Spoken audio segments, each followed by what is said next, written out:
E-commerce has been around since 1994, when Phil Bradenberger purchased the first product online, 10 Summoner's Tales by Sting. Fast forward to 2021, an estimated 27.2% of the world's population shops online.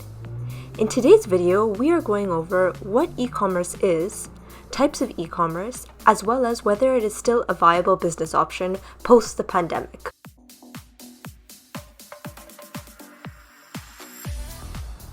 E-commerce, also known as electronic commerce or internet commerce, refers to the buying and selling of goods or services using the internet, and the transfer of money and data to execute these transactions.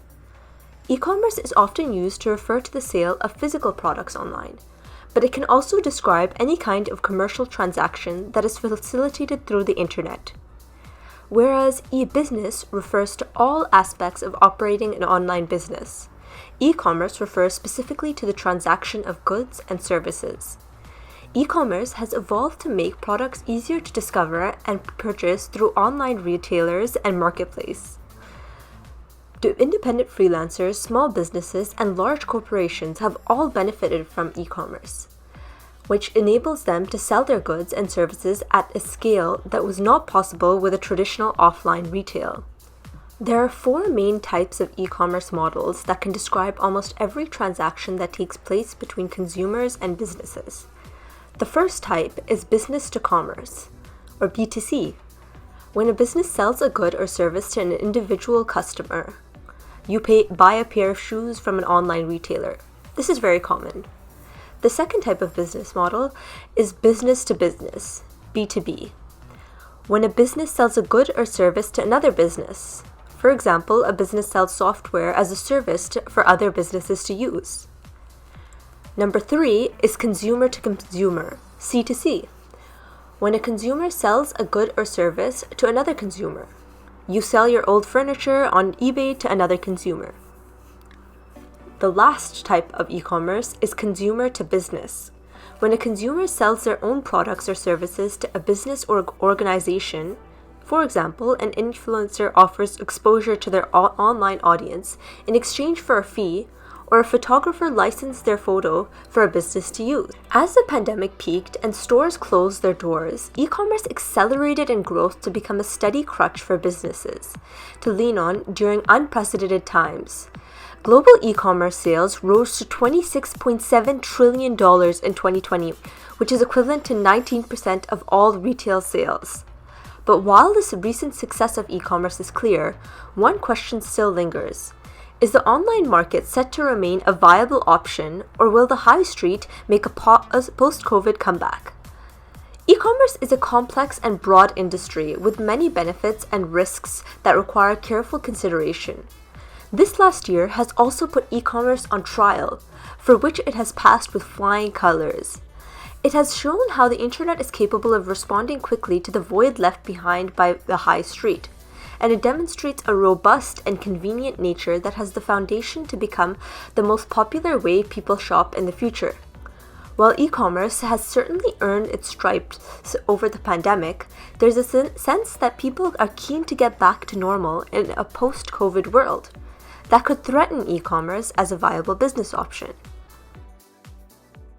Having an e-commerce business comes with many inherent advantages and benefits. Here are some benefits of e-commerce that may convince you it's a viable business avenue in a post-COVID world.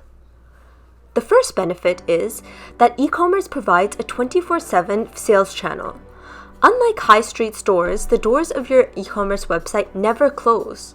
Customers have different shopping habits. Some like to get in early, others crawl the web through the night. By being available all hours of the day, you can attract people who wouldn't otherwise be able to visit your store. The second benefit is that store builders make online selling easy. E-commerce store builders such as Shopify and WooCommerce make e-commerce more convenient for the average business owner. This is because you don't need to learn to code or even have extensive knowledge on web design to turn your website into a valuable sales channel. The last advantage of having an e-commerce store is that customers have a less invasive experience. Before the pandemic, some people liked to avoid the hustle and bustle of high street shopping. but this is likely to become more common as people feel tentative about a sudden return to normality. E-commerce is simple and non-invasive. If people want to get in touch, they can use social media like Twitter, Instagram, and Facebook. Or you can add a chat box to resolve issues instantly. E-commerce offers your business greater flexibility and selling potential. However, no opportunity comes without risk, and online selling is certainly no expedition to the rule. Here are some risks associated with a typical e-commerce business model that you should take into account before deciding it's a viable avenue for your operation. The first risk associated with e-commerce is that friendly fraud is losing sales for online businesses. Otherwise known as chargeback abuse, this refers to a refund initiated by the cardholder or their bank. On the face of things, chargebacks are completely legal and often occur for a valid reason: merchant's error or buyer's remorse. Done excessively, however, it can have a devastating effect on your business, with friendly fraud projected to have cost businesses $50 billion in 2020.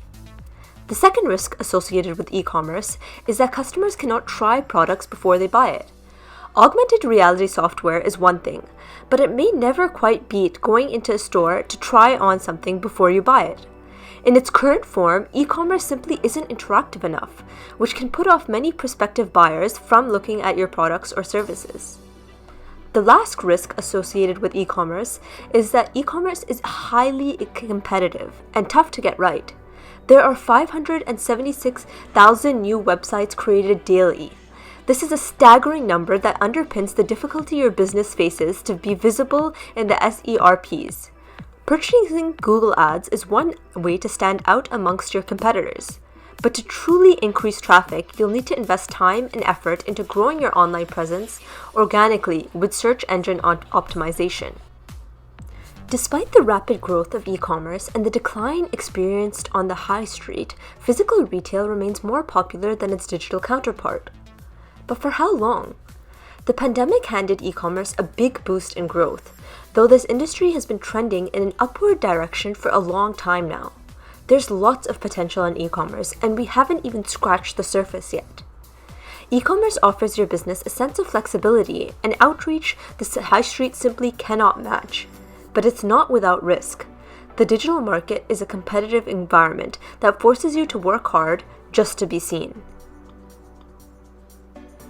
Thanks for sticking with me as we unpacked what e-commerce is. I hope you found some value in it. That's it for this video. Make sure to hit that like button and also subscribe to my channel for more videos just like this. I make a ton of content about personal finance, investing, and entrepreneurship. Thank you so much for your time, and I'll see you in the next video.